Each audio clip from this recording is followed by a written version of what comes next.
Hola chicos, ahora vamos a estudiar sobre la electroquímica, que tiene que ver con las reacciones redox, pero también pues con las baterías y las pilas, como podemos ver en esta portada.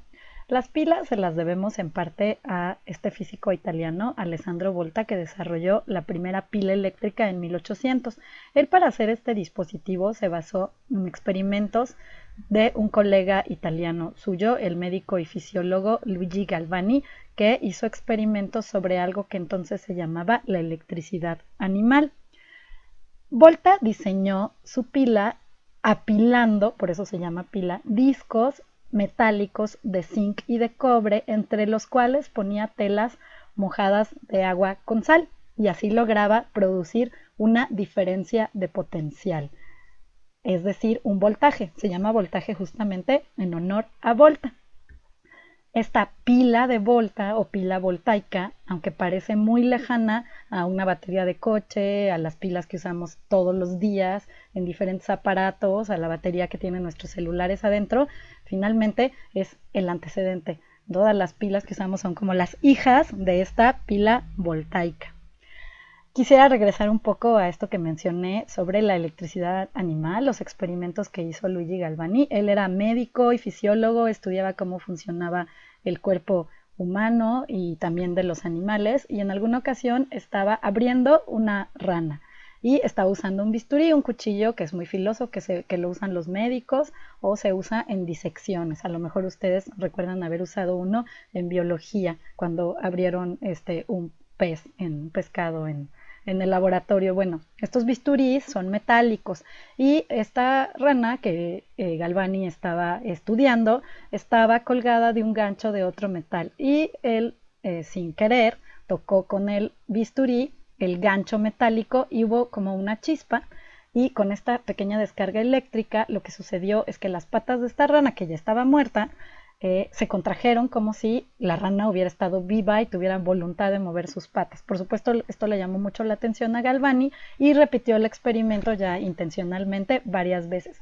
Él concluyó y pensó que este tipo de electricidad animaba, digamos, a los seres vivos, ¿no? Y que hasta cierto punto, aunque estuvieran muertos o estuvieran inanimados algunos animales, si les daban electricidad podían tener este tipo de movimientos como si estuvieran vivos. Por supuesto, esto animó la imaginación no solo de científicos sino de mucha gente, como se pueden imaginar un poco si es que leyeron Frankenstein o saben del mito de Frankenstein, esta historia.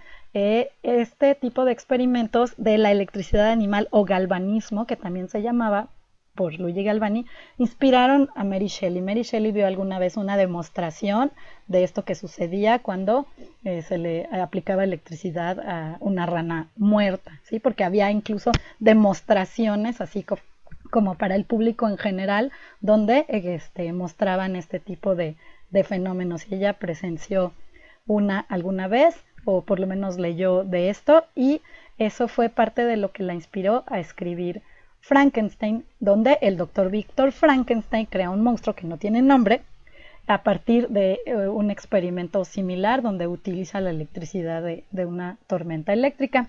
Si en estos días les queda algo de tiempo, les interesa, podrían leer este libro. Si es que no lo han leído, podrían también, si quieren saber más sobre la vida de Mary Shelley, ver una película que hay sobre ella que está en Netflix, se llama tal cual Mary Shelley. Ahora regresemos a la electroquímica. Faraday, científico inglés del que estudiamos también en nuestro curso de física, él se puso a estudiar este fenómeno de la electricidad animal y las pilas voltaicas.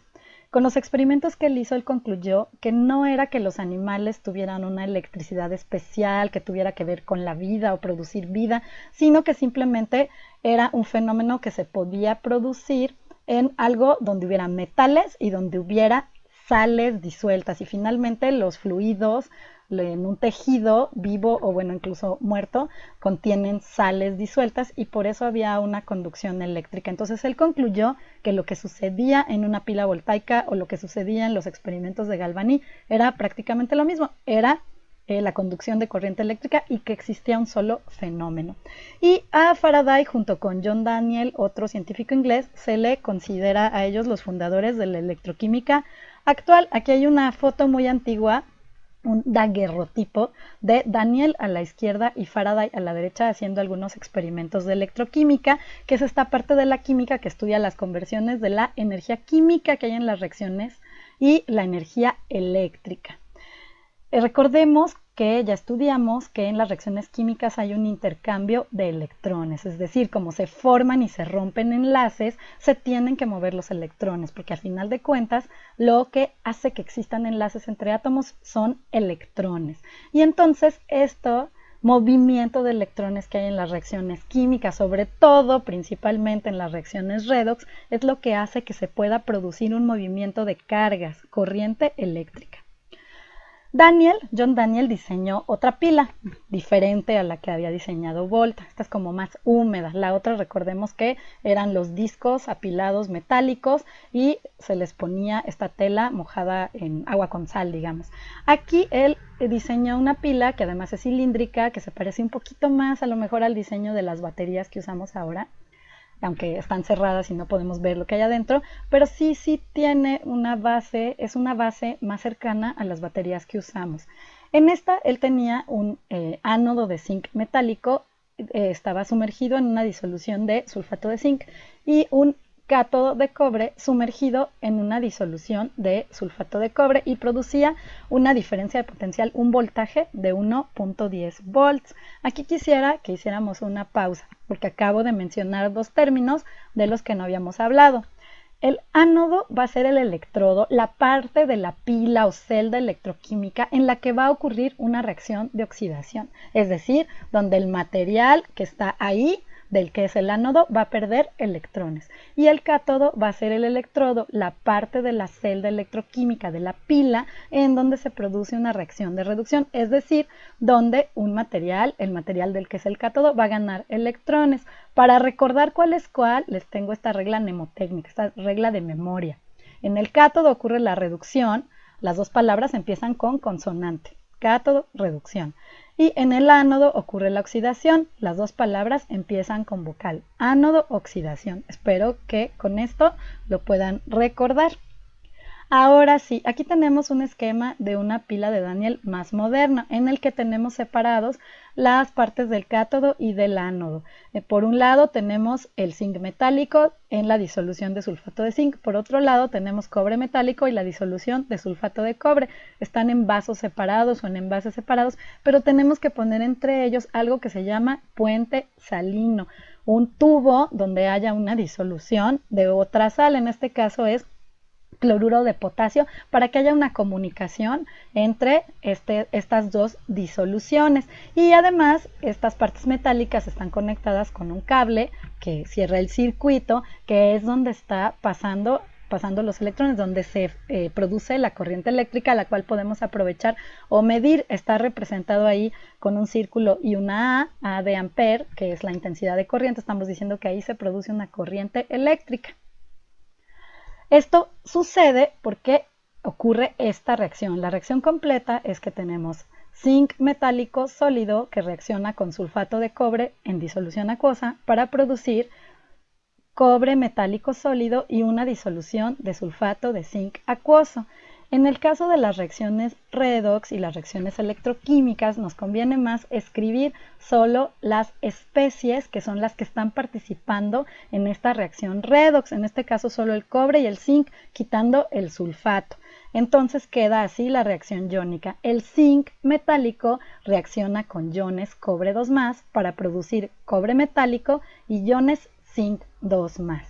Y recordemos que ya habíamos empezado a analizar que las reacciones redox se pueden y se deben dividir en semirreacciones para ver qué está sucediendo en cada caso. Tenemos aquí la semirreacción correspondiente al zinc, donde el zinc metálico produce iones zinc 2+ y libera 2 electrones. Ahora esos electrones van a algún lado, esos electrones van al cobre. El cobre, los iones cobre 2+ reaccionan con esos 2 electrones y producen cobre metálico. Eso es lo que está sucediendo en este caso, en esta reacción redox que produce electricidad en la pila de Daniel. Así que ahora que saben esto, quisiera que lo que hicieran a continuación es analizar estas semirreacciones y que identifiquen cuál es la semirreacción de oxidación y cuál es la semirreacción de reducción y que expliquen por qué llegaron a esta conclusión. Bueno, chicos, nos vemos muy pronto o nos escuchamos muy pronto.